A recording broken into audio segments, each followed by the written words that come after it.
ताकत इस जनता को बाबा साहब भीमराव अम्बेडकर ने दी है, उसका चुनाव है, ये हिंदुत्व का चुनाव नहीं है। हिंदुत्व तो हमारे भी दिल के अंदर है। मैंने तो कहा था भाई टीकाराम के नाम में ही राम है, तुम कहां से पूछने वाले हो गए कि हम हिंदू है कि नहीं है?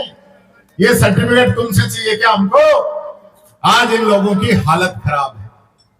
कह रहे रामगढ़ में भगवा फहराएंगे। मैंने कहा हमको खूब भगवा दिख रहे, कौन मना कर रहे हो भाई? कौन मना कर रहे हैं? तो हेलो दोस्तों, कैसे हो? उम्मीद करता हूँ ठीक ही होंगे। तो आज हम लेकर आए टीकाराम जूली की जबरदस्त वीडियो। कांग्रेस पक्ष से जो विधायक है अलवर से, तो उन्होंने क्या भाषण बोला, तो मैं आपको वीडियो दिखाता हूँ, वीडियो देखिए। और राजस्थान के अंदर रोजाना 27 दलितों के साथ एट्रोसिटी हो रही है, 19 महिलाओं के साथ बलात्कार हो रहा है। बिल्कुल सही बात। बच्चियों के, दलितों का धर्म भी आप बता देना बीजेपी के लोगों। मैं आप लोगों से पूछना चाहता हूँ कि पूछने का नोटे पे ज्यादा धोख दे रहे हैं कि दिल्ली में जाके मोदी के ज्यादा धोख दे रहे हो? ये भी बता दे, कौन से भगवान को बड़ा मान रहे हैं? बिल्कुल सही। मैं चैलेंज करता हूँ इन लोगों का, अगर इनमें हिम्मत है तो ये बता के दिखा दे कि रामगढ़ में कितना पानी लेकर है।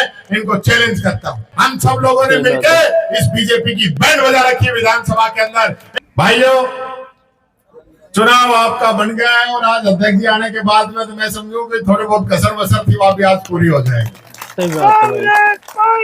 जिंदाबाद। बहुत बढ़िया चुनाव यह रामगढ़ का बना है और हालत ये हो गई है कि भजनलाल जी को अब दोबारा रामगढ़ में आना पड़ रहा है। ऐसा सुनने में आ रहा है कि दोबारा आएंगे मुख्यमंत्री जी। एक बार से उनका काम चलने वाला नहीं। हालत ये है, केंद्रीय मंत्री, राजस्थान के मंत्री, मैं तो ये पूछ रहा था, मैंने कहा 7 जगह चुनाव है, 7 टुकड़ा में तो बांटो, सारा ही रामगढ़ में कैसे भेज रहा हो तुम? सही बात है। यहाँ कोई ज्यादा स्थिति इनकी खराब लग रही है, इसलिए सबको यही लगा रखा है। और ये रामगढ़ वाला भी इतना समझदार है, इनने भी तय कर रखी है, चाहे कोई मंत्री आ जाए, मुख्यमंत्री आ जाए, कोई फर्क पड़ने वाला ना है। कोई बिल्कुल फर्क पड़ेगा कि भाई बताओ? नहीं पड़ने वाला भाई, कोई फर्क नहीं पड़ेगा। हालत यह है इस सरकार की कि मंत्रियों को गांव वाले पूछ रहे हैं कि मंत्री जी वोट तो दे देगा पर खाद तो दो। नुक दे देंगे, खाद भी दे देंगे, तो बोलो पेंशन दो, बोलो पेंशन भी दे देंगे, तो बोलो स्कॉलरशिप दो, बोलो वो भी दे देंगे, तो बोलो बेरोजगारी भत्ता दो, बोलो वो भी दे देंगे, तो बोले इलाज क्यों बंद करो? नहीं, उसको भी शुरू करेंगे हम। तो तुमने तो किट भी बंद कर दिया गरीबों का। अरे साहब, उसको भी शुरू कर देंगे। भाई तुमने तो हमारा फोन बटना था वो भी बंद कर दिए, तुम तो बिजली की छूट भी ना दे रहे। ये सारे सवाल होते हैं तो इनके मंत्रियों की रेल बन जाती है, छोड़ के भगते हैं गांव की। यह हालत इनकी बन रही है। बिल्कुल सही बात। फिर सीधा आ जाते हैं, नहीं ये तो हिंदुत्व का चुनाव। क्यों भाई? ये चुनाव तो देश के संविधान का चुनाव है।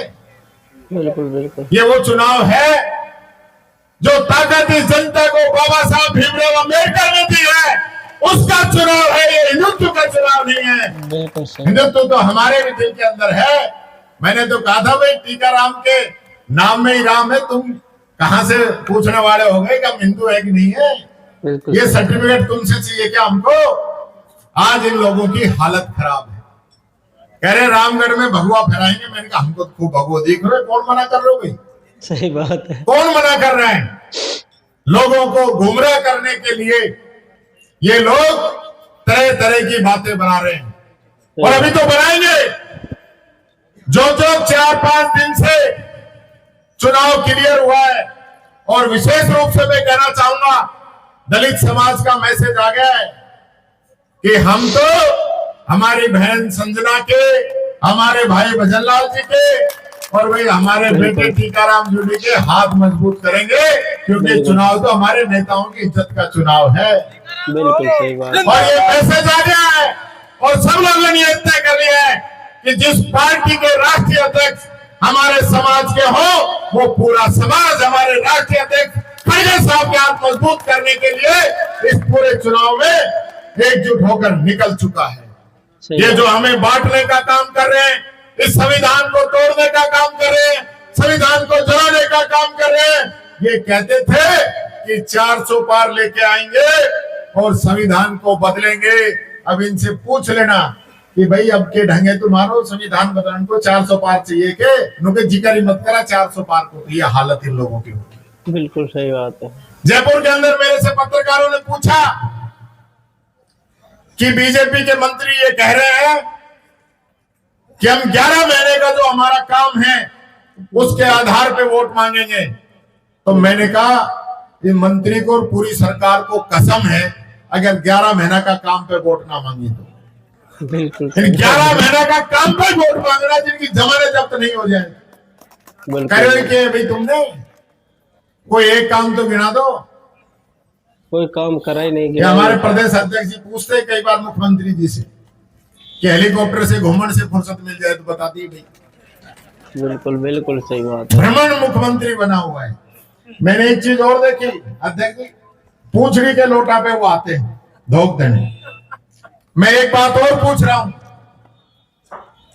यहाँ पूरी मीडिया भी है, प्रदेश अध्यक्ष भी है, जयपुर में मिल जाए तो आप भी पूछ लियो कि पूछड़ी का लोटे पे ज्यादा धोख दे रहे हैं कि दिल्ली में जाके मोदी के ज्यादा धोख दे रहे हो। ये भी बता दे कौन से भगवान को बड़ा मान रहे हैं। जो आदमी बिल्कुल ऐसा ही भरतपुर से ज्यादा दिल्ली दरबार में हाजिरी लगाता हो, यह हेलीकॉप्टर पायलट आते ही दिल्ली की तरफ मुंह करके खड़ो करें। उन्हें पता है कि 99% दिल्ली जानो और कहीं जानो नहीं। बिल्कुल पर्ची आए नहीं, मुख्यमंत्री आगे चले नहीं। चलो एक बात बताया, रामगढ़ में आयो फरवरी के अंदर और यहाँ बड़ो बड़ो साफो बंधवा, मेरे साफो बांधो। मैंने क्या होगो भाई, भागीरथ बन गो, गंगा ले आयो यहीं पे चंबल को पानी आ दो। बंधवा को और लोकसभा का चुनाव में वोट मांग के चला गया। अब आगे नवंबर, पानी की कोई बूंद आई के कोई पाइप बिस्ता देख लिया हो कहीं। हमने तो और भी बात छोटा, हमने कहा वो एमओयू तो दिखा दे धनी जो समझौता करे मध्य प्रदेश से, वो तो बता दे कितना पानी आएगा। लोग जो कह रहा है उससे ज्यादा आएगा, तो मैंने कहा तो ये तो बता दे कितना आएगा। आज एक मुख्यमंत्री की ये हैसियत नहीं कि वो एमओयू दिखा दे जिसमें ये बता दे कि रामगढ़ के अंदर कितना पानी आएगा। मैं चैलेंज करता हूं इन लोगों का, अगर इनमें हिम्मत है तो बता के दिखा दे कि रामगढ़ में कितना पानी लेकर है। इनको चैलेंज करता हूं, नहीं बता पाएंगे क्योंकि मुख्यमंत्री को ही नहीं पता। ऐसा इस राज का सत्यानाश किया है कि राजनीति का जो माहौल था वो एकदम खत्म कर दिया।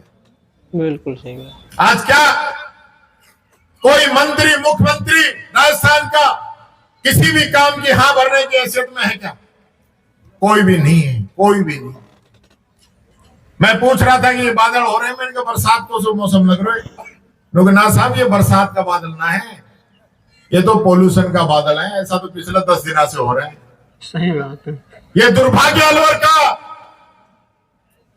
कि अलवर का पर्यावरण मंत्री राजस्थान में और अलवर का पर्यावरण मंत्री दिल्ली में, और 1% भी इस पर्यावरण से बचने का कोई प्लान इस सरकार ने बनाया हो तो बता देना, क्योंकि हिंदुओं के भी फेफड़े इससे ज्यादा खराब होंगे। पूछना चाहता हूं इस हिंदुओं वाली सरकार से, बता देना कोई प्लान आपका हो तो बता देना। ये जो हमारे नौजवान युवा बेरोजगार खड़े हैं, जिनसे वादा किया था मोदी ने कि मैं 2 करोड़ युवाओं को हर साल रोजगार दूंगा, पिछले 10 साल में 20 करोड़ बनते हैं। अगर 20 नौजवान साथियों का भी रामगढ़ का नंबर आया हो तो बता देना, मैं इस सरकार से चैलेंज करके पूछता हूं। सही बात है। नहीं बता पाएंगे क्योंकि काम किया ही नहीं। बिल्कुल बिल्कुल। इस और कभी सोचा ही नहीं, क्योंकि वोट तो हिंदू मुस्लिम का ही पे मिल रहा है, तो काम करने की कहां जरूरत है? बिल्कुल सही बात है भाई। मैं पूछता हूं इस सरकार से, हमारी जो महिला पहलवान दिल्ली के अंदर, दिल्ली पुलिस जिनको अपने पैरों से कुचल रही थी, उन बच्चियों का धर्म क्या था ये बता देना। यूपी के अंदर दलित समाज की बच्चियों को रात के अंदर जला दिया था, वो कौन सा धर्म कहता है वो पूछता हूं, वो बता देना। और राजस्थान के अंदर रोजाना 27 दलितों के साथ एट्रोसिटी हो रही है, 19 महिलाओं के साथ बलात्कार हो रहा है, उन बच्चियों के, दलितों का धर्म भी आप बता देना बीजेपी के लोगों। मैं आप लोगों से पूछना चाहता हूं, ये धर्म के नाम पे राजनीति कर रहे हो, ये ज्यादा लंबी चलने वाली नहीं है। हमारा धर्म है इंसानियत, हमारा धर्म है करुणा, हमारा धर्म है प्यार, हमारा धर्म है मोहब्बत। जो हमारा नेता राहुल गांधी लेके चलता है मोहब्बत की दुकान, वो हमारा धर्म है। ये हमारा धर्म नहीं है कि हम नफरत फैलाएं, एक दूसरे व्यक्ति से नफरत करें। ये बात मैं कहना चाहता हूँ, पूछना चाहता हूँ इस सरकार से कि बता दे कि पिछले 11 महीने में कितने लोगों का इन्होंने भला किया है, कितने लोगों को पेंशन दिए, ये पूछना चाहता हूँ। बिल्कुल झूठ बोलने का और धरती में सोने का कोई आंकड़ा नहीं है, ये कहावत है हमारे यहाँ। मैं अंत में एक ही बात कहना चाहूंगा कि साथियों, हमने 5 साल जुबेर जी को दी थी। जुबेर जी को जिता के भेजा था कि नहीं भेजा था? कितने साल के लिए भेजा था? ऊपर वाले को कुछ ऐसा मंजूर हुआ और आज वो हमारे बीच से चले गए। बिल्कुल सही बात है। ये बचा हुआ टर्म जुबेर जी का ही है। पहला हक तो इनका ही बनता है, बनता ही नहीं बनता है? बिल्कुल बिल्कुल बनता है ना? फिर क्यों इनका हक मारने पे तुले हुए? जिनका हक है उनको मिलना चाहिए। ये भी हमारा धर्म कहता है। हमारा धर्म नहीं कहता कि हम किसी दूसरे व्यक्ति का हक मार के चले। जब जनता ने 5 साल के लिए जुबेर जी को एमएलए बना दिया था, तो ये टर्म उनके बेटे को पूरी कर देनी चाहिए। आगे ये जो काम करेगा उसके आधार पर अगले वोट में फैसला होगा।